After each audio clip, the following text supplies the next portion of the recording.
Bien, lisons ensemble. Luc chapitre 9, verset 57. Il est dit, pendant qu'ils étaient en chemin, un homme lui dit, donc dit à Jésus, « Seigneur, je te suivrai partout où tu iras. » Jésus lui répondit, « Les renards ont des tanières et les oiseaux du ciel ont des nids, mais le Fils de l'homme n'a pas où reposer sa tête. » Il dit à un autre, « Suis-moi. » Et il répondit, « Seigneur, permets-moi d'aller d'abord ensevelir mon Père. » Mais Jésus lui dit, « Laisse les morts ensevelir leurs morts, et toi va annoncer le royaume de Dieu. » Un autre dit, « Je te suivrai, Seigneur, mais permets-moi d'aller d'abord prendre congé de ceux de ma maison. » Jésus lui répondit, « Quiconque met la main à la charrue et regarde en arrière n'est pas propre au royaume de Dieu. » Amen. Amen pour la parole du Seigneur. Gloire au Seigneur. Voilà, dimanche dernier, nous avons partagé quelques pensées sur ce passage et nous relevions que suivre le Seigneur a un prix. Il y a un prix à payer. Et les échanges entre Jésus et ces trois personnes mettent en lumière cette vérité que suivre le Seigneur est avant tout une vie de renoncement. Il n'y a pas d'évangile sans renoncement. Et c'est bien ce que Jésus fait comprendre à chacun, et notamment au premier homme. Et nous disions que dans l'évangile de Matthieu, chapitre 8, verset 19, il est précisé que cet homme était un scribe, un docteur de la loi. Et dans son élan, il exprime un réel désir d'aller avec le Seigneur où qu'il se rende. Et le Seigneur lui donne cette réponse, les renards ont des tanières, les oiseaux du ciel ont des nids, mais le Fils de l'homme n'a pas où reposer sa tête. En fait, c'était pour le préparer. Jésus ne veut pas le décourager, mais Jésus veut le préparer. Si tu veux me suivre, sache que tu vas renoncer à ton confort, tu vas renoncer à bien des choses pour être avec moi là où je suis, tantôt dans le désert, tantôt par la nuit, au milieu de la nuit, dans la mer, tantôt sur les montagnes. Le Fils de l'homme n'a pas un endroit où reposer sa tête. Et il est important que nous réalisions que l'engagement que nous avons pris à marcher à la suite du Seigneur nous engage aussi à nous soumettre à lui. C'est sa volonté qui doit prévaloir sur la nôtre. Et nous ne sommes pas appelés à faire ce que nous voulons. Nous sommes appelés à faire ce que le Maître veut, ce que le Seigneur veut. Dans le deuxième échange, Jésus montre l'urgence de l'appel. Je ne vais pas redire ce que j'ai dit la semaine dernière, mais le deuxième homme dit à Jésus, « Permets-moi d'aller d'abord. » Et nous avons relevé ces propos qui sont gênants, d'abord, associés à moi, moi d'abord, et le Seigneur après, moi d'abord. Sur le moment, je vais d'abord aller ensevelir mon Père. Et je précisais que cela n'exprime pas que le Père soit déjà décédé. Et il voulait prendre du temps, rester auprès de son Père et traiter des affaires courantes, et entre autres des questions d'héritage, choses qu'on examinait après le décès d'un parent. Et Jésus lui dit, mais toi, va, laisse les morts ensevelir leurs morts, et toi, va annoncer le royaume de Dieu. Et nous précisions que le mot mort, le premier emploi est au sens figuré. Un corps qui est allongé ne peut pas se lever pour en ensevelir un autre. On a compris que Jésus veut parler de ceux qui sont morts spirituellement. et qui ne regarde qu'aux affaires de la terre. Et là, le Seigneur exprime cette volonté de détacher cet homme de son attention des choses du monde qui le préoccupe tant, et pour l'apporter, détourner son attention de ces choses pour l'apporter vers l'essentiel, le royaume de Dieu. Et le salut des âmes. Troisième échange, l'homme dit, je te suivrai Seigneur, mais permets-moi d'aller d'abord. Et aussi en place d'abord, prendre congé de ceux de ma maison. C'est sur ce point que je voudrais revenir.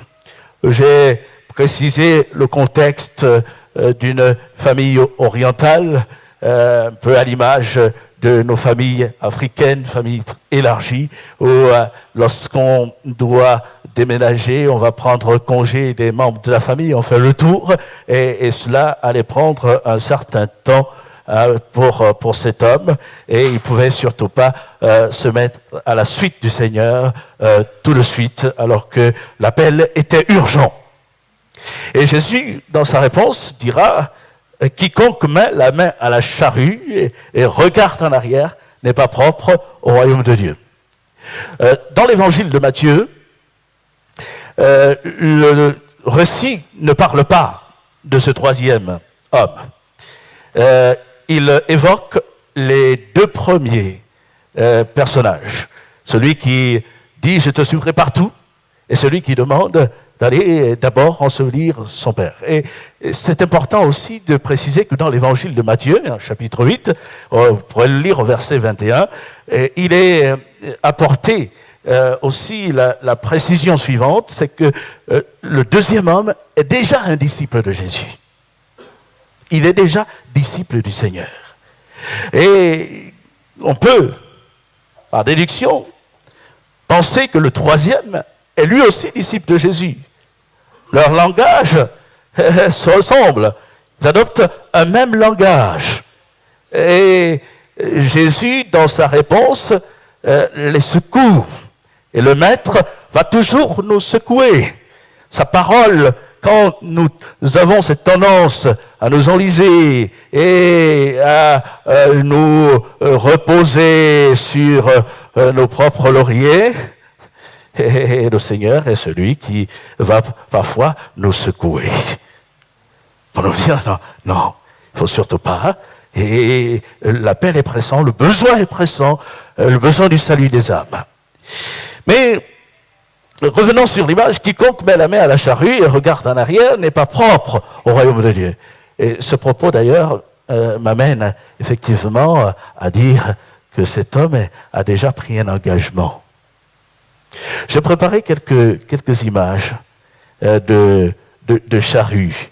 Et je vais demander à notre frère Pierre de bien vouloir nous les passer. On va commencer par le plus récent. Aïe, dommage, hein. Je ne sais pas si vous voyez bien. Ah, voilà, c'est la charrue moderne. Ah, on voit cet objet, vous ne l'apercevez pas suffisamment, mais avec des crochets, de sorte de pelles qui s'enfoncent dans le sol et qui remuent la terre, tiré par un tracteur. Ça, c'est moderne. Mais on a un modèle plus ancien, en bois. On a toujours ce crochet là, qui ressemble à une pelle qui va s'enfoncer dans la terre, et donc celui qui va labourer poussera en tenant les deux manches, et ainsi accomplira la tâche, le travail. On peut continuer, voilà, de plus près. Et peut-être une dernière, voilà. C'est un modèle plus ancien. Vous avez noté que dans les conceptions modernes, charrue, La personne qui travaille va s'asseoir sur un tracteur. Mais elle va se trouver où? Devant. Et la charrue sera derrière.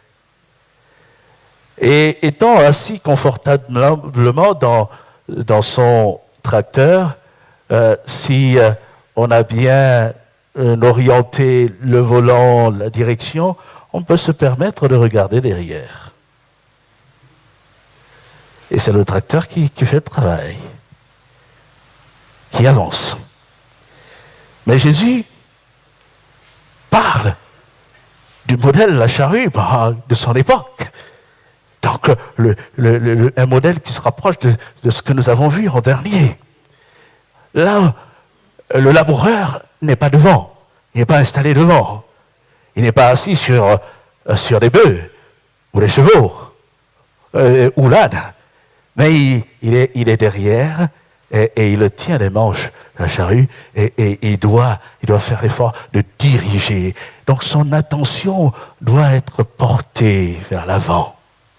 Et j'ai eu l'occasion de discuter avec un ancien, c'était à Aix-les-Bains, de la Sicile, en provenance de la Sicile, et il me disait qu'il travaillait avec des charrues, mais pas les modernes, hein, les anciennes, de type ancien. Et il me disait que déjà, quand on est derrière la charrue et qu'on regarde devant soi, et il n'est pas très facile de faire un sillon droit. Cela demande un effort, une concentration soutenue.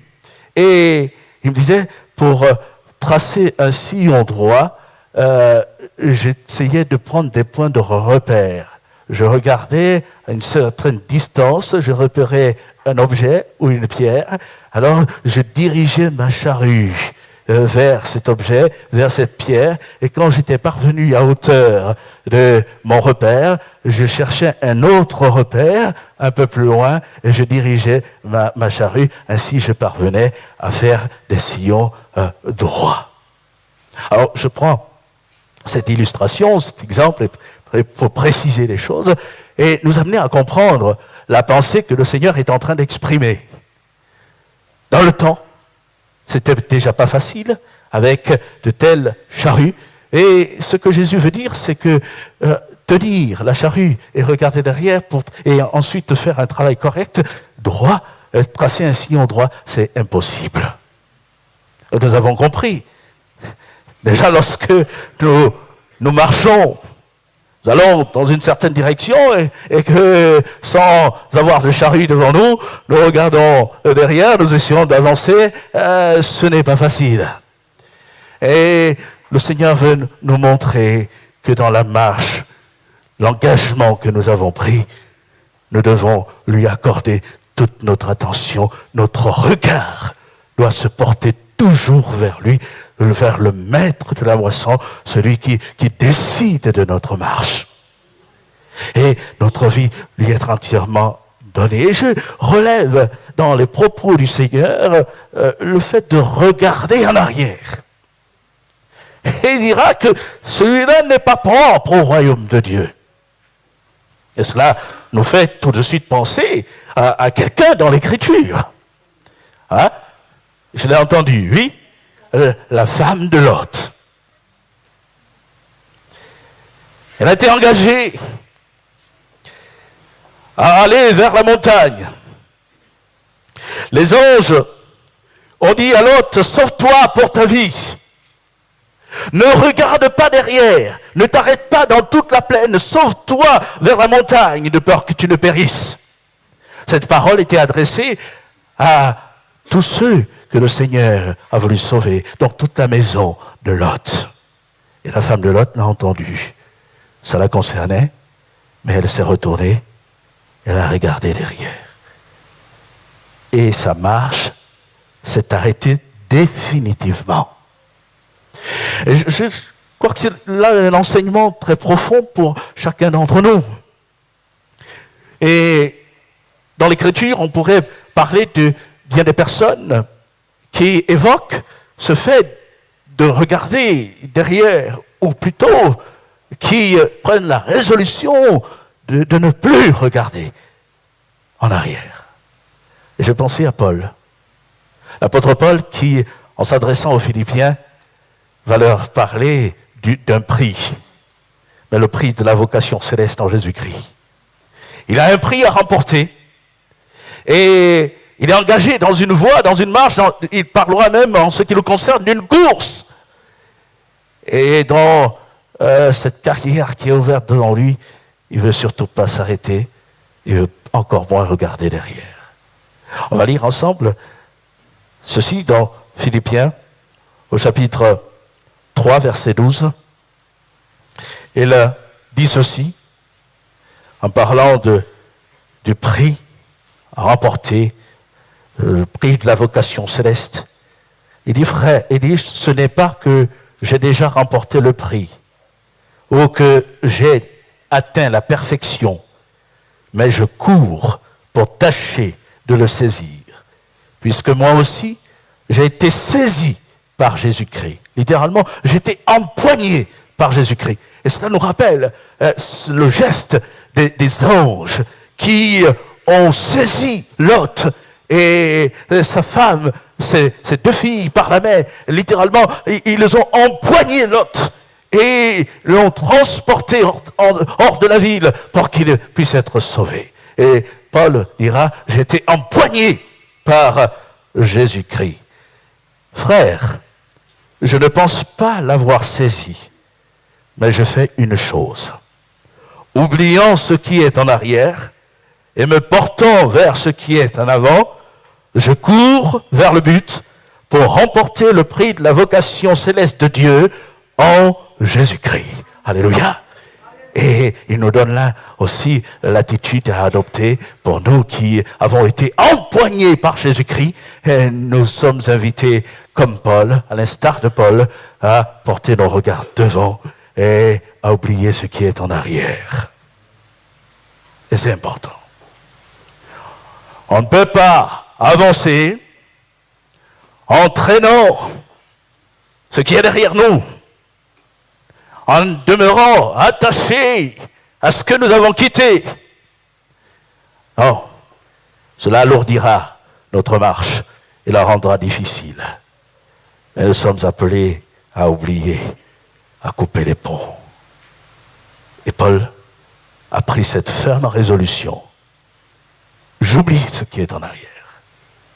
Et je me suis posé la question, je crois que vous la posez certainement, en ce qui concerne Paul, de quoi parle-t-il? Qu'est-ce qui était en arrière? Qu'est-ce qu'il a voulu oublier et même qu'il a oublié? En lisant ce chapitre 3, depuis les premiers versets, nous relevons que Paul va parler de l'héritage du judaïsme. Les églises, dans le temps, sont déjà menacées par cette tentation de revenir à la loi, à la pratique de la loi de Moïse. Et l'enseignement de Paul vise à amener les disciples de Jésus à prendre position et à avancer dans la grâce par la foi en Jésus-Christ. Et ce qui est intéressant, c'est que Paul donnera quelques bribes de sa vie, de son parcours. Et il parlera, entre autres, de sa famille. Il rappelle qu'il a été circoncis au 8e jour. Il rappelle qu'il est de la race d'Israël. Il est hébreu, né d'hébreu. Il est de la tribu de Benjamin. Donc, il définit là le cadre de sa famille. Et il dit qu'il aurait pu avoir sujet de se réjouir de cela, de la chair. Il aurait pu être fier de cela. Mais à cause de la grâce, de la révélation de Jésus-Christ, ce qui aurait pu être là comme un honneur pour lui, il le regarde comme une perte. Et c'est vrai qu'on peut, à l'instar de Paul, relever cette exhortation, et ça ne veut pas dire qu'on va perdre les racines. Nous avons un père, nous avons une mère, nous sommes nés dans une famille, on a rappelé l'importance de la famille, mais il est important de souligner aussi que Jésus doit avoir la première place.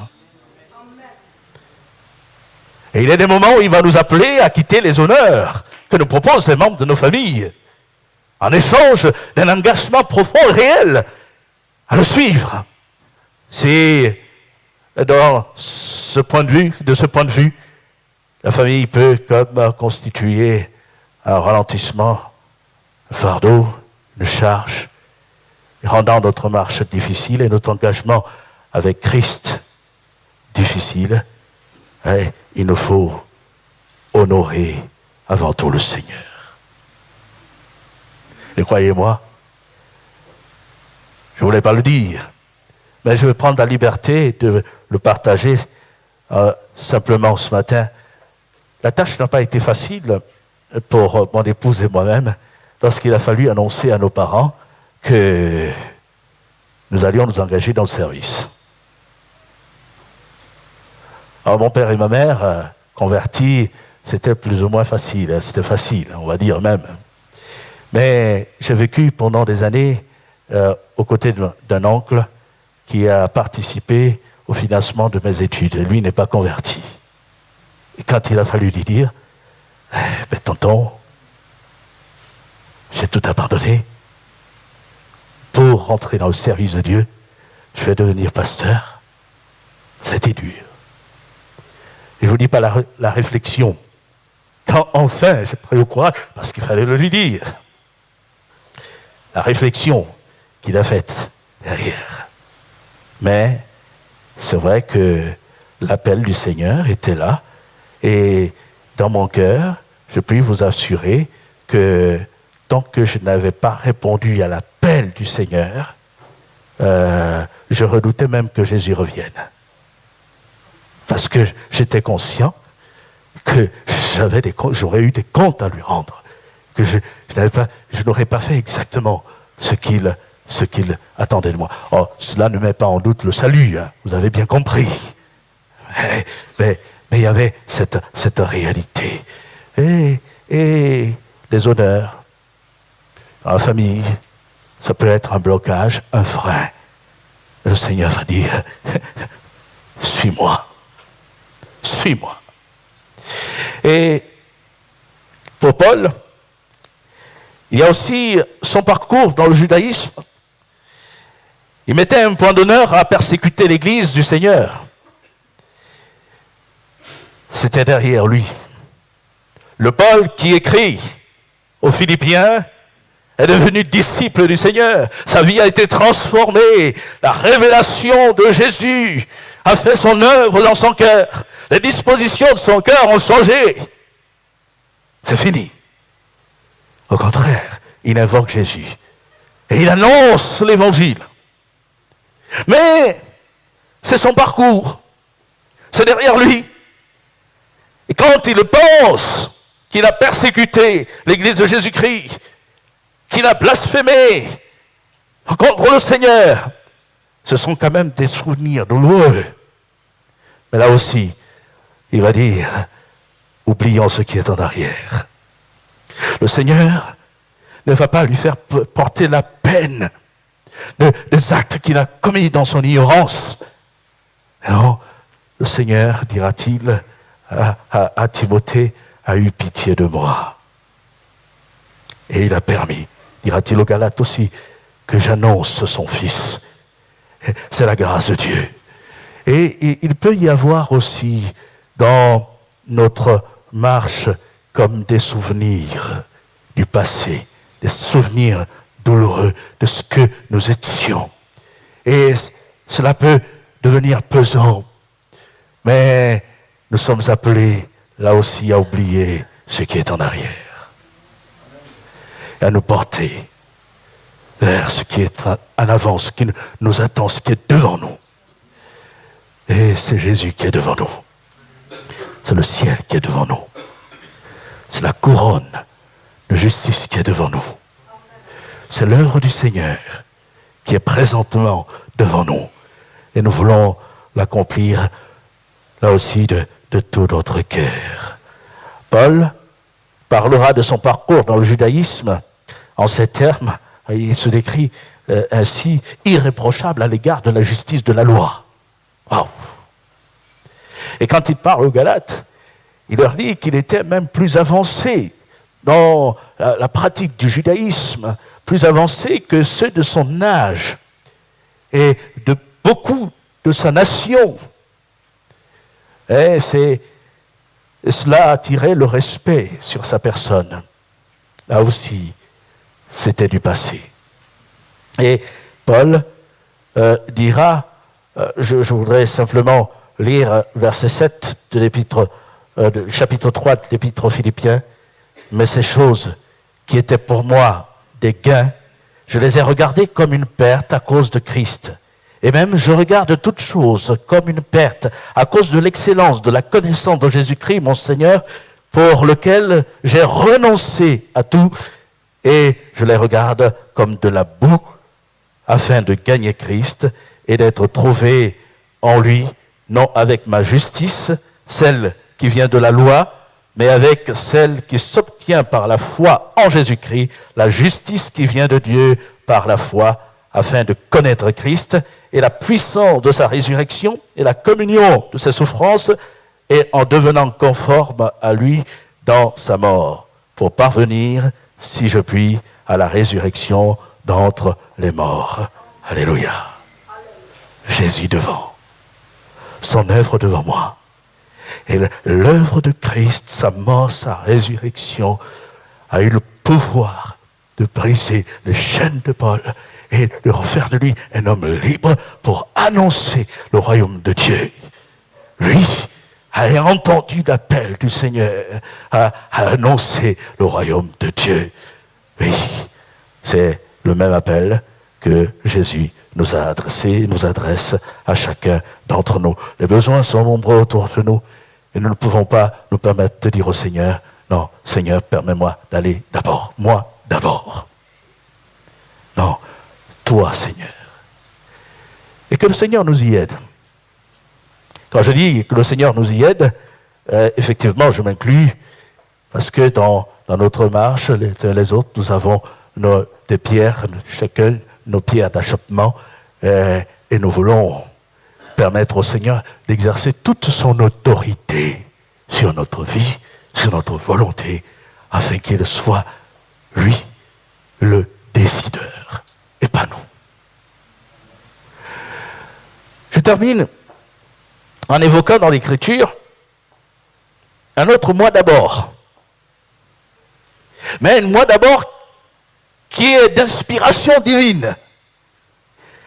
Je pensais au prophète Élie. Vous savez que en Israël, il y a eu une période, 3 ans et 6 mois, où il n'a pas plu sur la terre.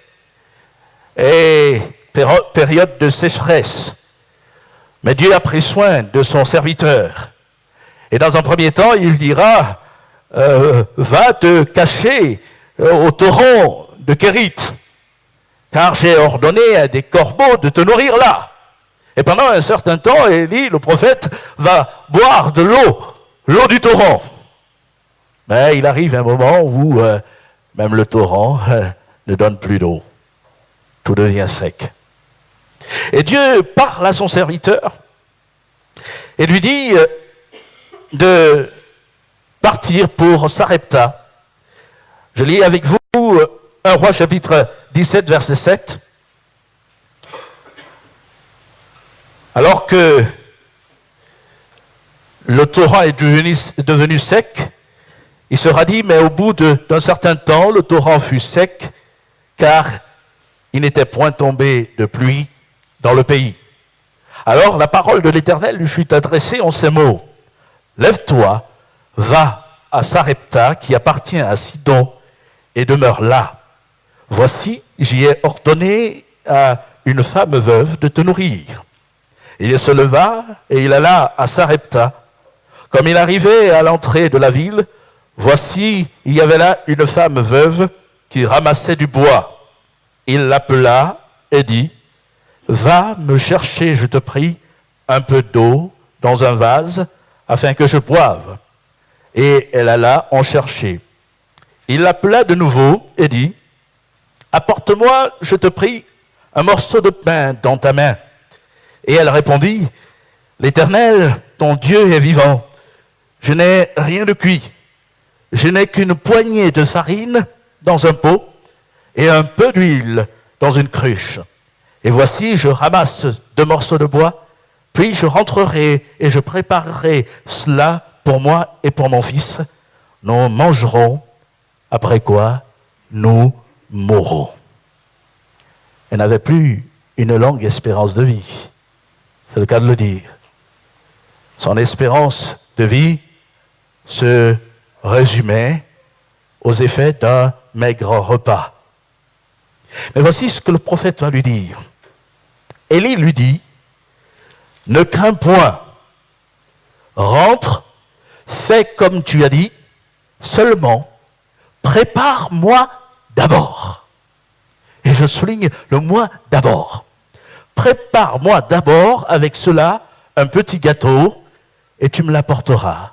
Tu en feras ensuite, après le moi d'abord, ensuite, pour toi et pour ton fils.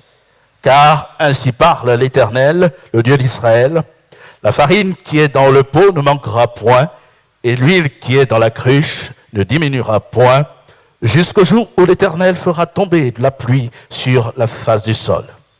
Et elle alla, et elle fit selon la parole d'Élie, et pendant longtemps, elle eut de quoi manger, elle et sa famille, aussi bien qu'Élie.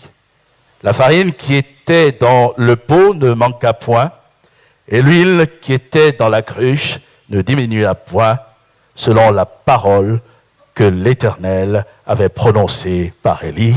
Et nous pouvons dire, gloire au Seigneur.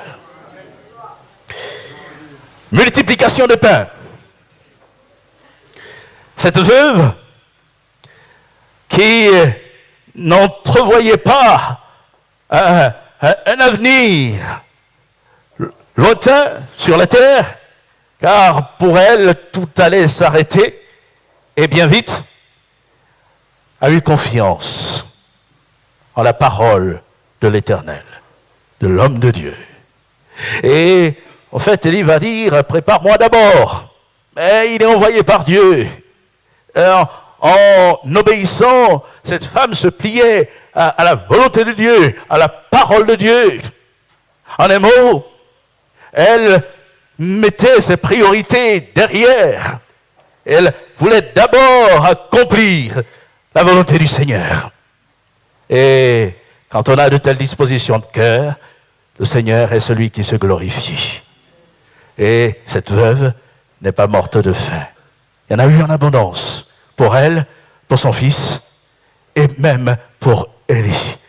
Et elle a pu accueillir l'homme de Dieu chez elle, et pendant longtemps, elle a eu de quoi manger. Oh, gloire au Seigneur. C'est le Dieu que nous servons, le Dieu de miracles. Et nous sommes appelés à lui faire confiance. Mais en fait, quand on réfléchit à la démarche de cette femme, c'est toute sa vie qu'elle a remise entre les mains du Seigneur. Je te fais confiance. Et je vais obéir. Si l'Éternel a parlé, c'est qu'il pourra réaliser, il pourra prendre soin de moi. Et je note que dans un pays où la famine sévissait, dans cette maison à Sarepta, dans le Liban actuel, il y avait une femme, la maison d'une femme avait de la nourriture, avait du pain. C'était le miracle de Dieu. Et cela m'amène à nous exhorter tous à placer notre confiance dans la personne du Seigneur.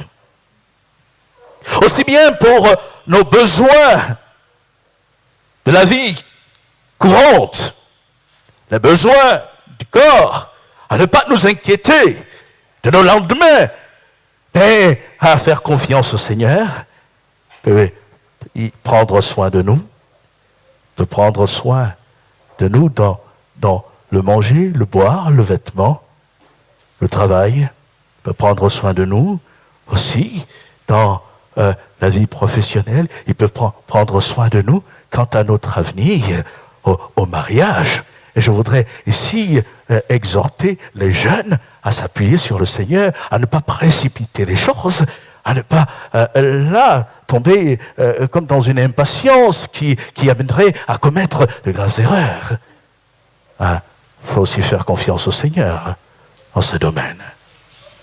Quand on sait remettre toutes choses entre ses mains, toute sa vie, un peu comme cette veuve qui a tout donné au Seigneur, qui a remis ses lendemains au Seigneur, ben, le Seigneur s'est montré sa fidélité.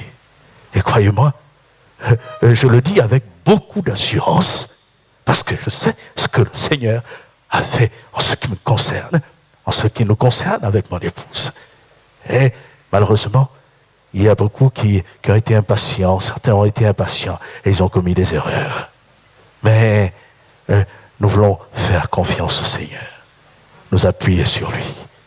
Il est fidèle, il est tout-puissant.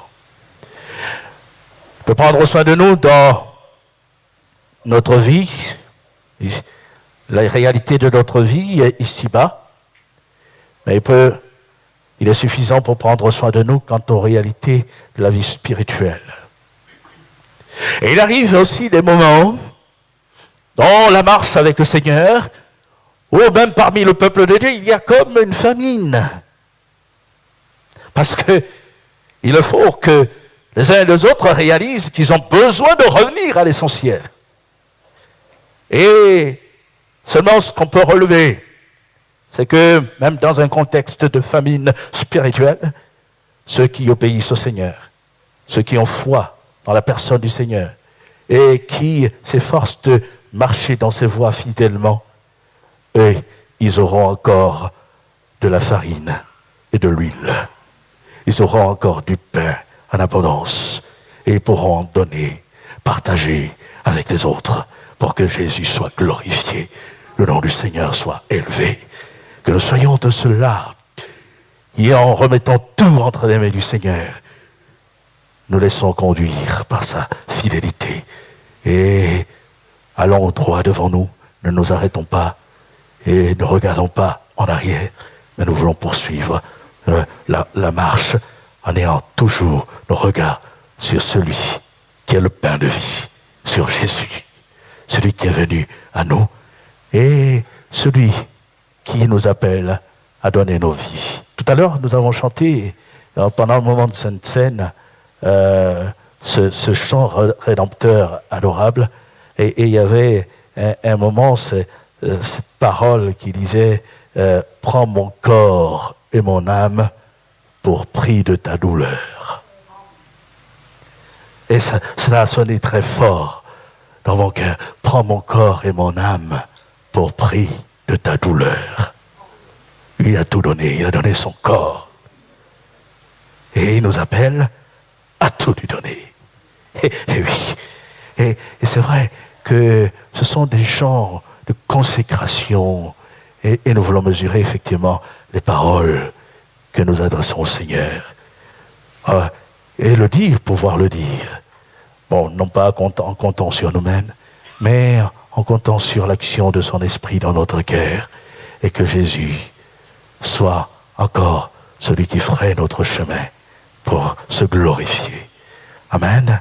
Que le Seigneur nous bénisse. Et peut-être est-ce le temps aussi pour quelqu'un de reconsidérer ses voies, de faire le point. Bon, je l'ai déjà dit, j'ai l'impression que je me répète, mais c'est important, je crois, pour chacun d'entre nous, de pouvoir se poser. On arrive à la fin d'une année, on est au mois de décembre, nous venons de passer une année là, chacun avec le Seigneur, une année dans notre vie, dans notre marche et vie d'église, et il est important aussi de pouvoir savoir se situer, Seigneur, où j'en suis avec toi, dans mon engagement, Seigneur, j'ai besoin peut-être de me relever, besoin peut-être de réformer mes voies, et besoin de reprendre la marche, peut-être me suis-je arrêté. Je veux, par ta grâce, relever et continuer la marche avec toi. Que le nom du Seigneur soit béni. Alors qu'il nous donne d'avoir du pain en abondance et aussi d'en donner autour de nous. Et Jésus a dit à ses disciples, parlant de la multiplication des pains, ce miracle, donnez-leur vous-même à manger. Alors qu'il disait, Seigneur, envoie la foule. Et il leur dit, donnez-vous-leur vous-même à manger. Mais comment? Nous n'avons que 5 pains et 2 poissons. Et j'aime bien dans l'évangile de Jean, où il est précisé, il y a ici un jeune garçon qui a 5 pains d'orge et 2 poissons. Mais qu'est-ce cela devant une telle foule? Jésus dit, apportez-les-moi. Le peu que nous avons. La veuve n'avait qu'un peu de farine, un peu d'huile. Le Seigneur est le Seigneur de la multiplication, le Dieu de la multiplication. Le peu que j'estime avoir représenté, remis entre les mains du Seigneur, mais il le saura, lui, faire l'œuvre. Parce que qui sommes-nous pour la faire? C'est lui qui bâtit son Église, c'est lui qui touche les cœurs par son esprit, c'est lui qui convertit, c'est lui qui convainc de péché, et c'est lui qui sauve. Et il nous appelle simplement à tout remettre, à le suivre, à lui obéir et à le glorifier. Que le nom de Jésus soit béni. Prions ensemble et que ce matin encore, notre Seigneur puisse nous interpeller chacun pour notre part et que nous ne soyons pas de ceux qui mettent la main à la charrue et qui regardent derrière, mais nous voulons avancer avec Jésus et courir, oubliant ce qui est en arrière. Seigneur, nous te bénissons, nous te louons pour ta parole de vie, Seigneur.